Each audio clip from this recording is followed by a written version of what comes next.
রাধে রাধে। নমস্কার বন্ধুরা, কেমন আছেন? আশা করি আপনারা ভালো আছেন। সুমনা ফ্যাশনে আপনাদের স্বাগত জানাই। আজকে নতুন একটা ভিডিও নিয়ে চলে এসেছি। আজকে দেখাবো 38 সাইজের princess cut blouse cutting and stitching A to Z tutorial থাকবে। তো চলুন ভিডিওটা শুরু করা যাক। প্রথমে একটা ফলস এরকমভাবে পেতে নেব। ফলসটা কিন্তু দুভাজে ভাঁজ করা আছে, আর আমার দিকে ফুল সাইড আছে আর সামনের দিকে ওপেন সাইড আছে। এরপরে পুটের মেজারমেন্ট নিয়ে নেব। পুট নেব 5.5 ইঞ্চি। 38 সাইজের জন্য 5.5 ইঞ্চি পুট ঠিক হয়ে যাবে। আপনাদের একটু চেস্ট বেশি হলে তখন কিন্তু একটু বেশি নিয়ে নেবেন। এরপরে শোল্ডার ডাউন করব 1/2 ইঞ্চি। শোল্ডার ডাউনের পরে এখান থেকে স্কেল দিয়ে সোজা করে দাগ টেনে নেব। এরপরে মোহরা স্ট্রেট লাইন নিয়ে নেব। মোহরা স্ট্রেট লাইনের জন্য আমাদের পুট যত নিয়েছি তার থেকে 1/2 ইঞ্চি এক্সট্রা নিয়ে নেব। এবারে আমরা এখান থেকে ছাতি যত আছে তার 1/4 করে 1 ভাগ নিয়ে নেবো আর 1.5 ইঞ্চি এক্সট্রা নিয়ে নেবো। এখানে 38 সাইজের জন্য ছাতি নিয়েছি 9.5 ইঞ্চি আর 1.5 ইঞ্চি এক্সট্রা নিয়েছি, যাতে পরে সেলাই খুলে আবার বাড়িয়ে নেওয়া যায়। এরপরে এখান থেকে 0.7 অবধি একটা দাগ টেনে নিয়েছি কোণে থেকে। এরপরে মোহরা শেপ দিয়ে নেব। যেহেতু এটা সামন পাট কাটা হচ্ছে তার জন্য 0.7 অবধি দাগ টানলে হয়ে যাবে। এরপরে মোহরা যত আছে সেটাকে হাফ করব, করে যাতে 1/2 ইঞ্চি যেন কম হয়। যেহেতু আমাদের এখানে শোল্ডার ডাউন করা হয়েছে তার জন্য 1/2 ইঞ্চি এখানে কম হবে। এরপরে আমরা গলার চওড়া নিয়ে নেব। এর জন্য প্রথমে এখান থেকে সোজা করে কিন্তু দাগ টেনে নেবো। এখান থেকেই কিন্তু আমাদের কেটে বাদ দিয়ে নিতে হবে।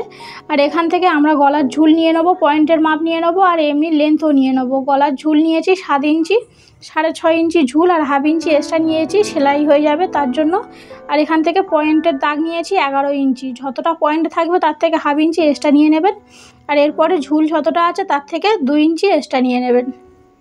এরপরে এখান থেকে স্কেল দিয়ে সোজা করে দাগ টেনে নেব। আশা করি এই পর্যন্ত আপনারা বুঝতে পেরেছেন।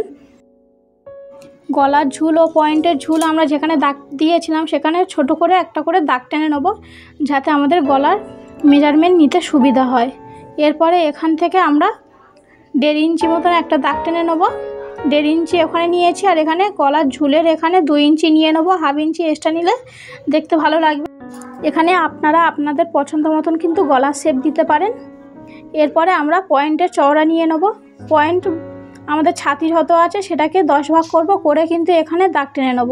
এখানে 38 সাইজের ছাতি, তার জন্য 10 ভাগ করলে হবে 3 ইঞ্চি 8 সুত। ওখানে 3 ইঞ্চি 8 সুতে দাগ টেনে নেবো। আর নিচে এখানে 1/2 ইঞ্চি কিন্তু কম করে নিয়ে নেব। নিচের এখানে 3 ইঞ্চি 2 সুত নিয়েছি। এরপরে 38 সাইজের ব্লাউজের জন্য এখানে কিন্তু 3 ইঞ্চি খাপ নিয়েছি। আমরা পয়েন্টের চওড়ার এখান থেকে 1 ইঞ্চি করে পুরোটা টেকেন দিয়ে নেব। দুই দিকে 1/2 ইঞ্চি করে পুরো 1 ইঞ্চি টেকেন দিয়ে নেবো। যেহেতু আমাদের ব্যাক পার্টের থেকে সামন পার্টে 2 ইঞ্চি এক্সট্রা নেওয়া হয়েছে, তার জন্য এখানে টেকেন দিলে শেপটাও ভালো আসবে আর দেখতেও ভালো লাগবে। এরপরে আমরা এই যে আমরা দাগটা টেনেছিলাম এর মাঝখান বরাবর একটা দাগ টেনে নেব। আর এখান থেকেও একইভাবে মাঝখান বরাবর আর একটা দাগ টেনে নেব। নিয়ে এই দাগের 1/2 ইঞ্চি মতন বাইরের দিকে চলে যাব, গিয়ে স্কেল দিয়ে সোজা করে দাগ টেনে নেব। আর এখান থেকেও একটা মাঝখান বরাবর একটা দাগ টেনে নেব। আর এখানে এটা 2 সুত মতন বাড়িয়ে নেব। আর এইটা 2 সুত মতন ভিতরের দিকে চলে যাব, গিয়ে এবার প্রিন্সেস কাটের শেপ দিয়ে নেব। এরকমভাবে প্রিন্সেস কাটের শেপ দিলে কিন্তু খুব সুন্দরভাবে শেপটা এসে যায়।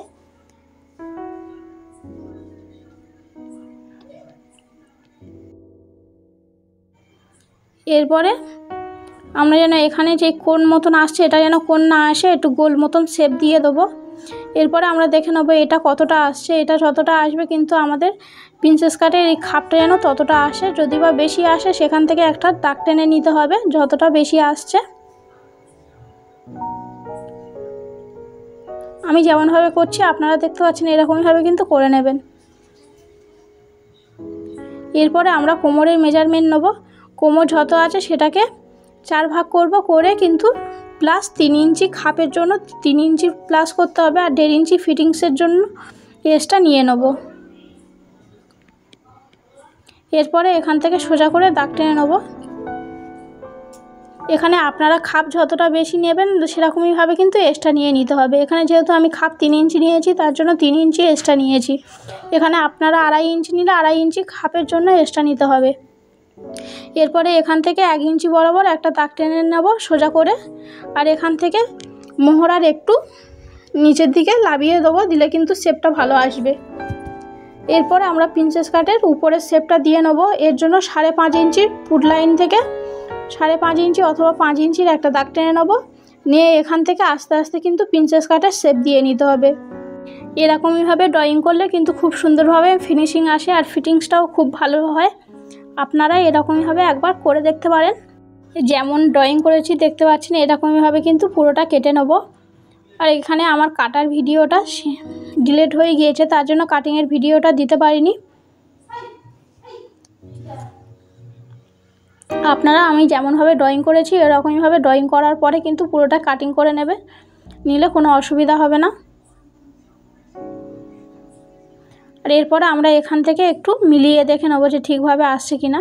আর এখানে আমাদের একটু ছোট করে কেটে নেবো, যাতে বুঝতে পারবো যে আমাদের খাপের এখানে মেজারমেন্টে দুটো সমানভাবে আসছে কিনা। এটা যেমনভাবে আমরা কাটিং করেছি একইভাবে কিন্তু মেন কাপড়টা কাটিং করে নেব।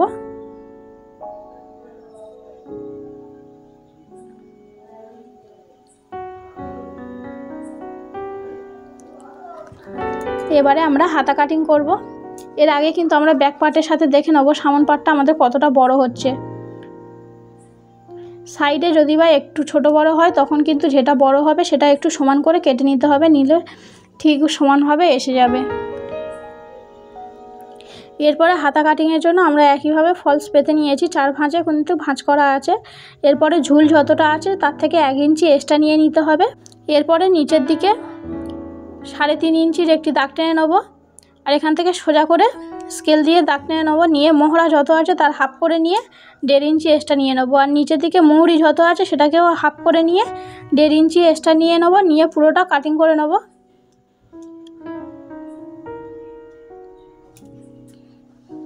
এবারে একইভাবে কিন্তু আমরা মেন কাপড়টা কেটে নিয়েছি, এবারে সেলাই করে নেব। প্রথমে আমরা মেন কাপড়টা সহজ ভাঁজে পেতে নেব, নিয়ে তার উপরে কিন্তু ফলসটা পুরো একইভাবে পেতে নেব। আর যেহেতু এটা সিল্কের কাপড় তার জন্য কিন্তু পিন করে নিতে হবে, পিন না করে নিলে মেন কাপড় ও ফলসটা সেলাইয়ের সময় কিন্তু সরে যেতে পারে আর গলার শেপটা ভালো নাও আসতে পারে। এর জন্য প্রথমে আমরা কিন্তু পিন করে নিতে হবে, নিয়ে সেলাই করে নিতে হবে। আপনারা চাইলে কিন্তু এখানে পেপার পেস্টিংও করে নিতে পারেন। এরপরে প্রথমে সোজা করে সেলাই করে নেব, নিয়ে তারপরে যেখানে কোণ আসবে সেখানে কিন্তু কাপড়টা এরকমইভাবে ঘুরিয়ে নিয়ে পুরোটা সেলাই করে নেব। সেলাইয়ের ধার ধরে কিন্তু ছোট ছোট করে কেটে নেব। আর কোণের এখানে কিন্তু ঠিকভাবে কাটতে হবে, না হলে কিন্তু কোণের শেপটা ভালোভাবে আসবে না। এরপরে এরকমই ফলসটা উল্টে নিয়ে একটা করে চাপ সেলাই দিয়ে নিতে হবে। আর চাপ সেলাই দেওয়ার সময় কিন্তু খেয়াল রাখতে হবে আমাদের যেখানে কোণ মতন আসবে সেখানে 1 ইঞ্চি করে 2 দিকে বাদ দিয়ে সেলাই করতে হবে, তবে কোণটা ভালোভাবে আসবে। আর যখন সেলাই করব ফলসের দিকে কিন্তু আমাদের সেলাইয়ের হাফ ইঞ্চি করে যেই কাপড়টা আছে সেই কাপড়টা যেন সেলাইয়ের দিকেই থাকে। এরপরে পুরোটা ঘুরিয়ে নিয়ে এরকমই আমাদের গলার শেপ যেমন এসছে সেরকমইভাবে পুরোটা সেলাই করে নেব। সেলাইয়ের পরে একইভাবে কিন্তু আমরা ফলস ও মেন কাপড়টি সমানভাবে সেলাই করে নেব। সেলাই করার সময় যেন কোনোটা টানাটানি না করি, টানাটানি করলে কিন্তু তখন কাপড় ছোট বড় হয়ে যাবে। এটা সেলাই করার সময় কিন্তু সাবধানে সেলাই করতে হবে।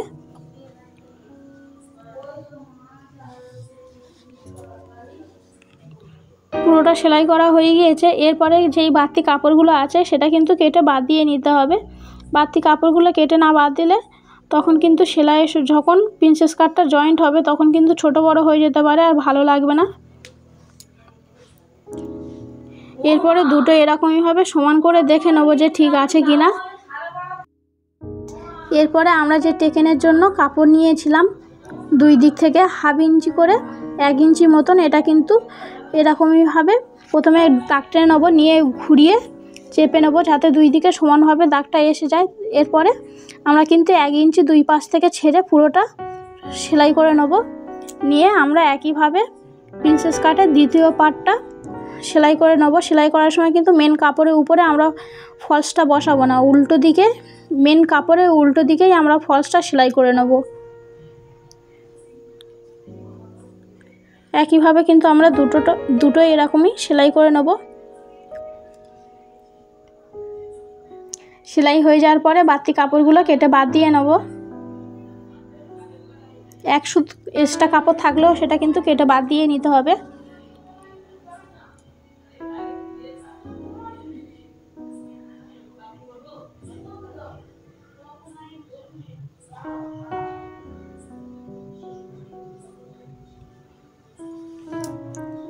এবারে আমরা দুটো কিন্তু সমানভাবে দেখে নেব কোনটা কোন দিকে আসছে। এরপরে মহড়ার দিক থেকে প্রথমে সেলাই করে নেব।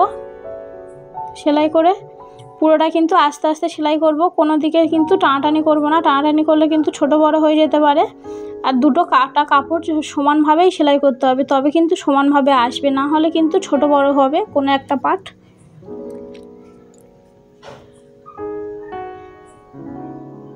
আর প্রত্যেকটা সেলাই করার সময় কিন্তু ডবল করে সেলাই দিয়ে নেবেন।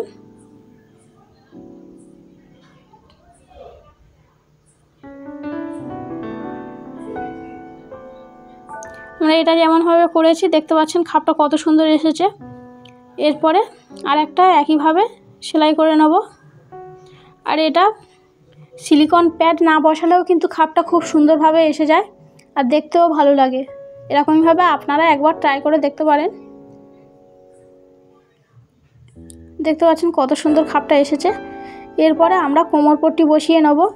আর কোমরপট্টির জন্য 3 ইঞ্চি মতন একটা কাপড় কেটে নেব।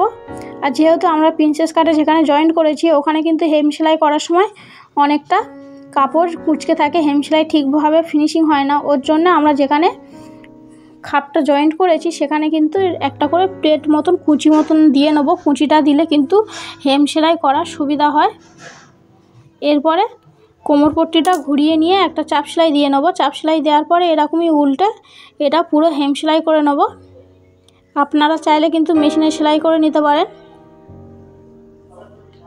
এরপরে দেখতে পাচ্ছেন ব্লাউজটা তৈরি হওয়ার পরে কত সুন্দর লাগছে।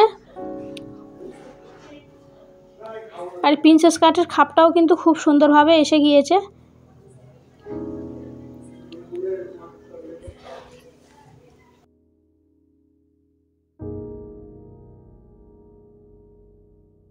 এরপরে আমরা ব্যাক পার্টের সাথে সামন পার্টটা জয়েন্ট করে নেব। ব্যাক পার্টের কাটিং স্টিচিং পুরো ভিডিও আমার চ্যানেলে দেওয়া আছে, আপনারা দেখে নিতে পারেন। আর ব্যাক পার্ট ও ফ্রন্ট পার্ট সেলাই করার সময় কাঁধের কাছে সেলাই করার সময় আন্ডারগ্রাউন্ডভাবে সেলাই করব। আন্ডারগ্রাউন্ডভাবে সেলাই করলে কিন্তু দেখতে খুব ভালো লাগে, ইন্টারলকের থেকেও কিন্তু খুব সুন্দরভাবে ফিনিশিং আসে। এর জন্য আমরা দুটো সহজ ভাঁজে প্রথমে পেতে নেব। সহজ ভাঁজেই কিন্তু প্রথমে সেলাই করে নেব। সহজ ভাঁজে 2 সুত বরাবর সেলাই করে নেব। সেলাই করে নিয়ে যে এক্সট্রা অনেক কাপড় থাকে না ছোট ছোট, সেই কাপড়গুলো কেটে বাদ দিয়ে নেব। দিয়ে এরকমইভাবে উল্টে নেব। উল্টে নিয়ে এক চাপ করে পুরোটা সেলাই করে নেব।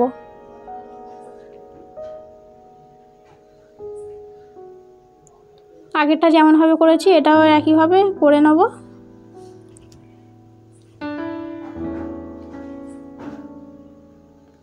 দেখতে পাচ্ছেন সহজ ভাঁজা আর উল্টো ভাঁজে কিন্তু খুব সুন্দরভাবে ফিনিশিং আসে, দেখতেও ভালো লাগে।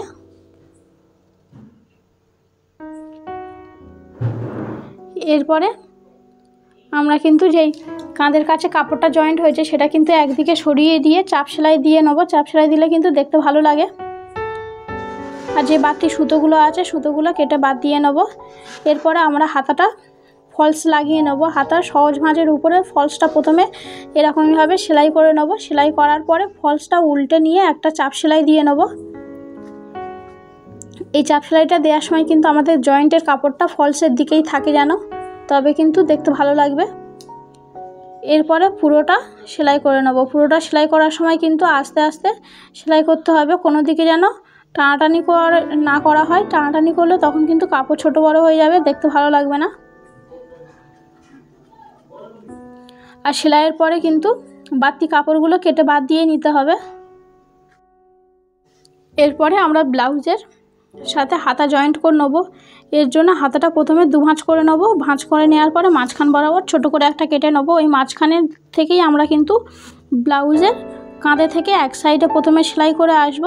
আর যেহেতু আমি কাটিংয়ের সময় তালপাট হাতার তালপাট কাটিং করি না, তার জন্য হাতার তালপাট আমাদের সামনে যেই দিকে হাতার আসবে সেই দিকে আমি হাতার তালপাট কাটিং করি। তার একইভাবে সেলাই করার সময় সামন দিকে হাতার তালপাট কাটিং করে নেব, নিয়ে সেলাই করে নেব। আর মাঝখান বরাবর থেকে এরকমইভাবে সেলাই করে নিলে হাতা বা ব্লাউজের কোনো কাপড় যদি বা ছোটো থাকে বা বড় থাকে কিন্তু দুই দিকে সমানভাবেই এসে যায়। এরপরে হাতা দুটো জয়েন করে সহজ ভাঁজেই প্রথমে সেলাই করে নেব। সহজ ভাঁজে সেলাইয়ের পরে এটা উল্টে নেব। উল্টে নিয়ে আমাদের যেমনভাবে আমরা এক্সট্রা 1.5 ইঞ্চি নিয়েছিলাম সেরকম 1.5 ইঞ্চি বরাবর পুরোটা সেলাই করে নেব। নিলে কিন্তু আমাদের দুই দিকে আন্ডারগ্রাউন্ডভাবে সেলাই হয়ে যাবে আর দেখতেও ভালো লাগবে। আশা করি ভিডিওটা ভালো লেগেছে। ভালো লাগলে আপনারা চ্যানেলটা সাবস্ক্রাইব করে দেবেন আর একটি লাইক করে দেবেন। আর দেখা হবে পরের ভিডিওতে।